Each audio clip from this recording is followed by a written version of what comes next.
Hello dear learners, welcome to the online session for the program Certificate in Food and Nutrition. Today we are going to deal with course 3, that is Economics of Food. I am Ms. Harmeet Kaur, your counselor for today's session. So let's discuss Unit 3, that is Public Distribution System. After going through this particular unit, you will be able to explain and define the working of public distribution system, relate the working of public distribution system to the benefits for the consumer. And you will also be able to identify the benefits of fair price shops and explain the concept of food subsidies. To start with, the system of the government and its agencies supplying the essential commodities to the consumer at reasonable prices is what is known as to be a public distribution system, which is commonly called as PDS. Now, let us try to understand how it began in our country. The institution of fair price shops actually came into existence during the Second World War. Earlier, the government had made arrangements to open grain shops in different industrial and rural areas for the distribution of specified quantities of food grains at subsidized rates to the laborers. To stabilize the prices of these food grains, the government organized fair price shops, where card holders could make purchases at fixed prices. Thus, the government tried to influence the prices in the open market. The central government formulated a scheme in 1956 for the extensive sale of food grains through fair price shops. All the state governments were asked to open a large number of fair price shops, mainly for the distribution of cereals like rice and wheat. The total distribution of food grains in 1956 from the government stocks was 2.1 million tons.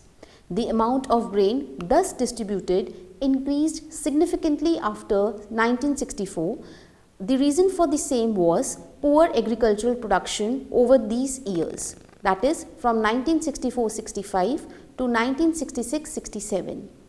In 1965, rationing, that is rationing as per law, where the quota of sales for individual is set by government, was introduced in 4 major cities, and later this plan was extended to further 10 cities in the countries. The family ration card system was also introduced.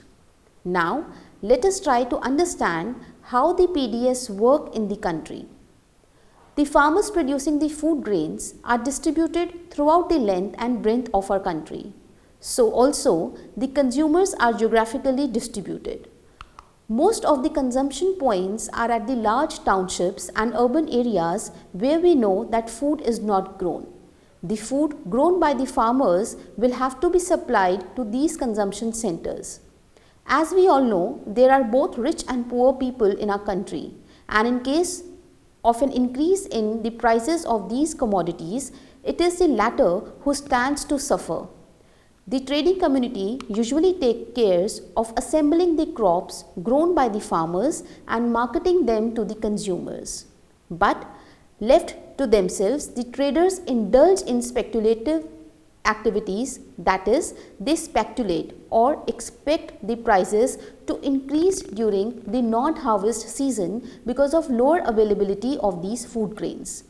This goes by the simple principle in the economics, which says that when the demand for a commodity is more than its supply, the price of commodity increases. Hence, there is possibility of the trader hoarding, which is known as stocking the commodity and thus creating an artificial scarcity in the market. This leads to an increase in the prices of the food grains when the traders release their stocks, thus enabling them to make higher profits. It is here that the government intervenes to prevent such a situation and comes to the rescue of consumers. The government agencies which are involved in the public distribution system or PDS are the FCI, that is Food Corporation of India, and Food and Civil Supply Corporation for the state governments. They buy the food grains grown by the farmers usually at the related markets. They store these grains and transport them to the distribution, that is off-take points. From these off-take points, the retailer, which are mainly the fair price shops, buy the commodities and ultimately sell the grains to the consumers. The central government fixes the quota man-wise for each of the state regarding the quantity of the food grains which can be sold through the PDS system. This quota actually depends on the needs of the population of the state and its contribution to the central pool of food stocks. Rice and wheat are the two commodities which have been given maximum emphasis for the state procurement and distribution through the PDS. Here we must understand there are two important concepts. They are the market price and the issue price. The market price is the price of a commodity prevailing in the open market. You usually concentrate on the wholesale price in the open market. This is because the retail price depends upon the wholesale prices. The wholesale price. The issue price is the price at which the government releases or sells its stocks to the retailers, which here are the fair price shops for the distribution. Here again, the price you would pay in your shop will be more than the issue price itself.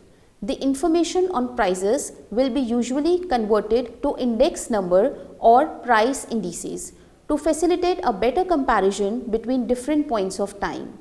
The benefit to the consumer due to the PDS can be realized when you compare these prices or the movement of wholesale open market prices and issue prices over the years. So, you have seen how the consumers can derive benefit from the public distribution system. We should not forget that the benefits not only include the availability of food grains at a lower prices but also includes the availability of commodities throughout the year. The public distribution system in India is recognized as a permanent feature of the strategy to actually control the prices, to reduce the fluctuations in these prices and also to achieve an equitable distribution of essential commodities, that is, all people can have access to buying these essential items at reasonable prices. The public distribution system involves very good coordination between what is known as to be production, procurement, transportation, storage and distribution. Now, moving ahead, in this particular slide, we will realize that what are the commodities which are recognized for the sale by public distribution system. The Government of India has recognized the following commodities as essential items reflecting the needs of a common man. These include cereals like rice and wheat, sugar, edible oil, soft coke for fuel, kerosene, controlled cloth, tea, coffee, toilet and washing soaps, matchboxes and exercise book for children. However, the central government has confined its responsibility to 7 commodities which are wheat, rice, sugar, edible oil, kerosene, soft coke and cloth. The 7 commodities form the core of this public distribution system in India. It is not necessary to standardize the commodities sold throughout the countries through the PDS because the need of different states will be very different from each other. Hence, you see that some state governments are distributing a larger number of essential commodities through fair price shops.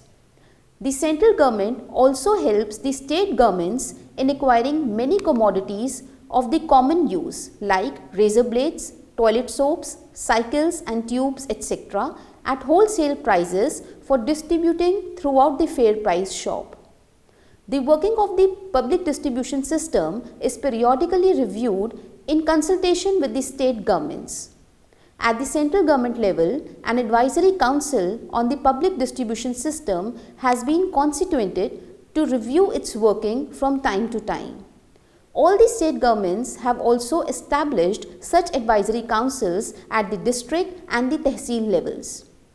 Expansion of the public distribution system has been an important point of action in the 20-point program.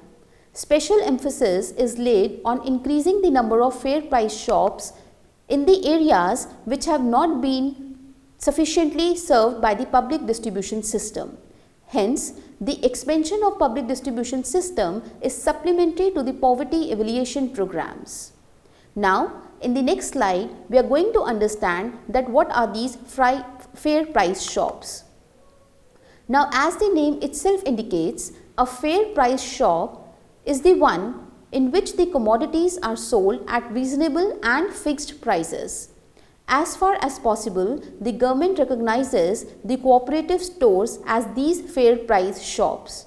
However, many private traders are also permitted to sell the commodities through the public distribution system by being recognized as fair price shop by the government itself. These fair price shops are scattered over both the urban and rural areas. Thus, all the sections of the society can derive the benefits from them. As mentioned earlier, several essential commodities are being sold at fair price shops. The most important of these commodities are food grains, sugar, edible oil, kerosene oil and cheaper varieties of cloth. In our country, there is a system of rationing followed for the distribution of commodities by these fair price shops. They are popularly called as ration shops. Any person or family who is willing to buy these commodities from ration shop or fair price shop should actually possess a card which is known as a ration card. The ration card serves as a permit that will be issued only by the Directorate of Food and Civil Supplies of the concerned state government. On application to the Directorate, a ration card is issued to a family. The family is also referred to a particular shop from where they can buy these supplies. All families living in jurisdiction of a particular office, that is Directorate, are eligible to become a ration card holder.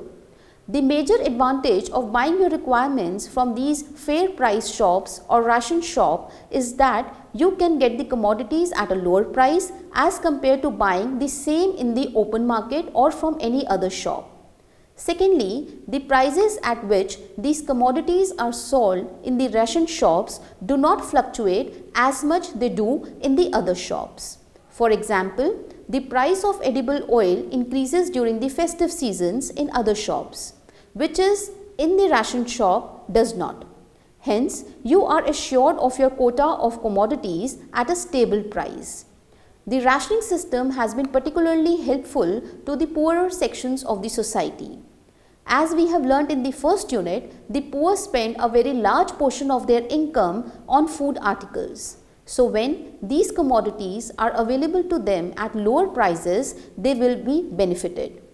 Further, because the ration shop network is fairly widespread, they can have access to these commodities close to their homes. Thus, the government's policy relating to the public distribution system and the fair price shop go hand in hand. This policy has helped all the sections of the population to avail all the essential commodities at a stable prices. Now, in this slide, we will be understanding that what is a food subsidy. A subsidy is that component of the total price which a buyer need not pay. Food subsidy is one that helps the consumer in buying his food at a cheaper rate than what he or she would have actually paid for. Subsidies are usually awarded by the government, that can be either a central government or a state government. The main intention of a food subsidy is to help the buyer to purchase the requirements at a cheaper prices. In fact, subsidies are sometimes also used to encourage the consumption of some commodities. Examples of such subsidized products include new commodities sold in the market or indigenously produced goods as against imported ones to avail its better consumption. Subsidies may come either in the form of absorption of certain cost by the government or in the form of cash. You may have observed that during any festive loan melas etc., when the loans are given to poor section of the society, it will usually be in the form of providing productive assets like, for example, a sewing machine.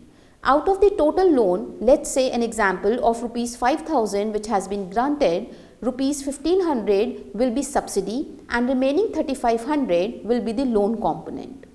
The other form of the subsidy may be in the form of non-transfer of some cost to the consumer. For example, the government may incur heavy cost in transporting these goods from one place to another, but will not include these costs in the prices it fixes for the consumers.